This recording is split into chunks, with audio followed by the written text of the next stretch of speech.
ये बताइए कि एनकाउंटर पर सवाल करते हैं आप, उसके बाद बुलडोजर एक्शन पर सवाल करते हैं। बीजेपी आरोप लगा रही है कि आपको इंसाफ की चिंता नहीं है, आप वोट बैंक ढूंढ रहे हैं इस पूरे मामले में भी। क्यों माता प्रसाद पांडे लगातार बहराइच जाने की एकदम जल्दबाजी दिखा रहे हैं, इतनी हड़बड़ी कर रहे हैं? देखिए, पहली बात तो यह है कि ये दंगा ही वोट बैंक के लिए कराया गया है। ये वोट लेने के लिए, उपचुनाव को जीतने के लिए, पूरे प्रदेश जो महाराष्ट्र और झारखंड में चुनाव चल रहा है वहां पे दिखाने के लिए कि देखो कैसे हिंदुओं के साथ जुल्म हो रहा है, वो करने के लिए ये दंगा कराया गया है। तो उसमें कौन सी बात है? ये तो जो ये करते हैं तो सोचते हैं कि दूसरा भी वही कर रहा है, जबकि ऐसा नहीं है। हम वहां पे जो लोग परेशान हुए हैं उन लोगों को देखने जाना चाहते हैं, तो उसमें कौन सी बात है? किस लिए अनुमति नहीं देंगे? क्या फर्क पड़ता अगर हम चले जाएंगे वहां पर जाकर दिखाएंगे? वहां देखने में आपको क्या चीज आप छुपाना चाहते हैं? सरकार वहां क्या छुपाना चाहती है? प्रशासन वहां क्या छुपाना चाहती है? अपनी नाकामी तो जग जाहिर दिख रही है। शरद त्रिवेदी जी, सरकार क्या छुपाना चाहती है? वहां जाने की इजाजत क्यों नेता प्रतिपक्ष को नहीं मिल रही है, माता प्रसाद पांडे को? और ये कह रहे हैं कि माहौल तो इन्होंने वोट बैंक के लिए बनाया। देखिए, जहां जहां दंगा होता है वहां वहां विपक्ष उनके साथ खड़ा होता है, और अगर ये कह रहे हैं कि दंगा हमने करवाया है तो इन्हें तो और भी खुश होना चाहिए कि दंगाइयों पे कार्रवाई की जा रही है।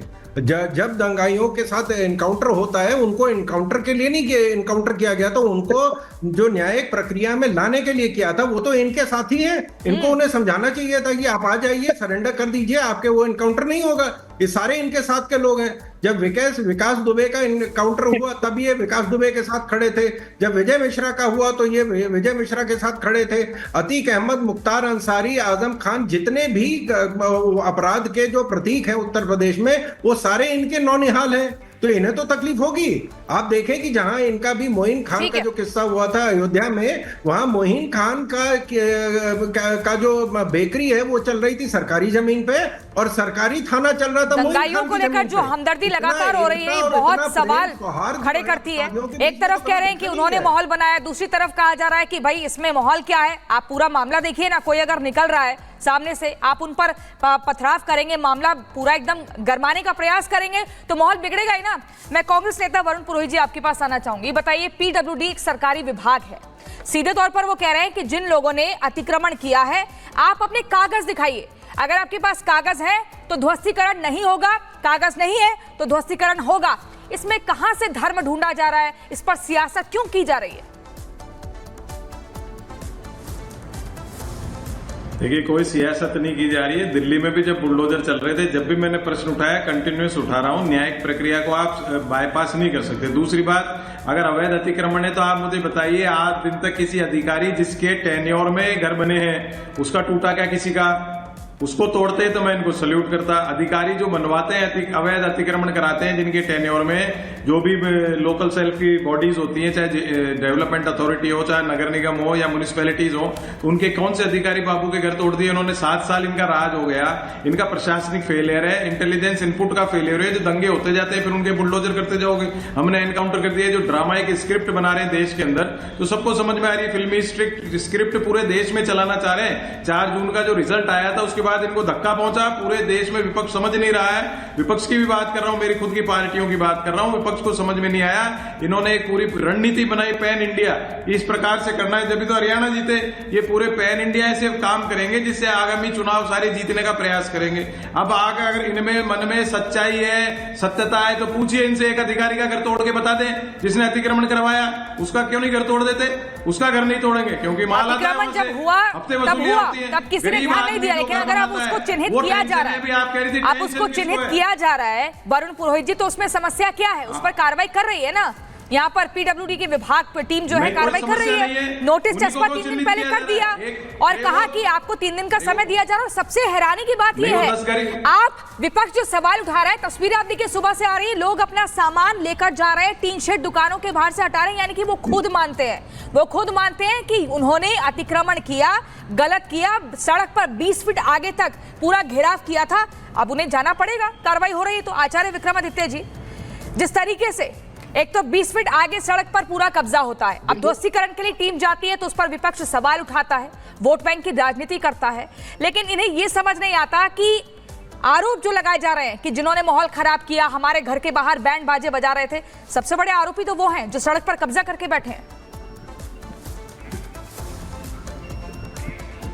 नहीं, सबसे पहले इस बात को समझना चाहिए, आज जिस प्रकार से विपक्षी लोग यहाँ पर बात कर रहे हैं, मुझे लगता है हास्यप्रद है, हास्यप्रद। यानी ये कहना चाह रहे हैं कि चोरी होने के बाद जिसके पास चोरी का सामान हो गया वो उसकी पपोती हो गई। ये दंगाइयों के साथ, आतंकवादियों के साथ जो खड़े होने की लगातार परंपरा रही है विपक्षी दलों की। दिल्ली में एक एनकाउंटर होता है, आपको याद होगा, हमारे देश के सर्वोच्च नेता जो हैं कांग्रेस के, वो आंसू बहा रहे थे। ये स्थिति लगातार है, बलात्कारियों के साथ जाके खड़े होना, बलात्कारियों को गलती हो जाती है लड़कों से कहना, ये बयान जो आते हैं वो दिखाते हैं मानसिकता किस प्रकार की है, किस प्रकार से लोगों को कि अपराध को क्षमा करना है, अपराध किससे नजरअंदाजी करना है, क्योंकि वो वोट बैंक गलत है। इस बात को हमें स्वीकार करना पड़ेगा, चाहे 10 साल पहले गलत हुआ, चाहे 100 साल पहले गलत हुआ, या कल गलत हुआ, या आगे गलत होगा। जो गलत होगा उसको सजा देने के लिए न्यायालय, उसके लिए व्यवस्था बनी है ना, उसके लिए बुलडोजर की व्यवस्था बनानी पड़ेगी। सरकार का और न्यायपालिका का खौफ मन में होना चाहिए कि व्यवस्था गलत करोगे तो आज नहीं तो कल टूटेगा।